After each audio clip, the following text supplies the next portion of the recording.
Good morning student, কেমন আছো সবাই? ভালো আছি। সবাই হোমওয়ার্ক করে এসেছো তো? হ্যাঁ স্যার, আমি সকালবেলা হাগু করে এসেছি। এটা কোন ধরনের হোমওয়ার্ক? হাগু করাও তো একটা কাজ। আপনি তো বলেছেন হোমওয়ার্ক করতে। হোমওয়ার্ক মানে তো বাড়ির কাজ। তপন, তোকে আজকে তোর জীবনের লক্ষ্য নিয়ে কিছু প্রশ্ন করব। তুই সঠিকভাবে ভেবেচিন্তে উত্তর দিবি। তুমি বড় হয়ে কি করবে? বিয়ে করব। আমি বোঝাইতে চাচ্ছি তুমি বড় হয়ে কি হবে। জামাই হব।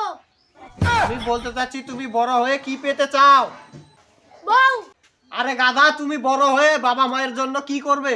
কেন স্যার, বউ নিয়ে আসবো। আরে কে কোথায় আছিস, আমাকে মেরে ফেল। আরে গাধা, তোমার বাবা মা তোমার কাছ থেকে কি চায়? নাতি নাতনি। এ কোন ছাত্রের পাল্লে পড়লাম রে বাবা। সূর্য, তুই খাতায় ব্যাকটেরিয়ার ছবি আঁকতো। ওকে স্যার, ঠিক আছে।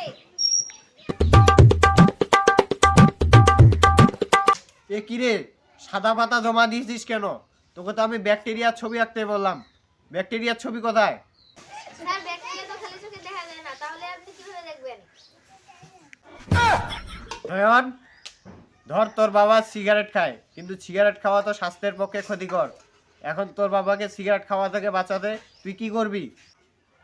আমার বাবার সব সিগারেট আমি খেয়ে ফেলবো, আমার বাবা যত অসুস্থ না হয়। এ কোন ছাত্রের পাল্লে পড়লাম রে বাবা।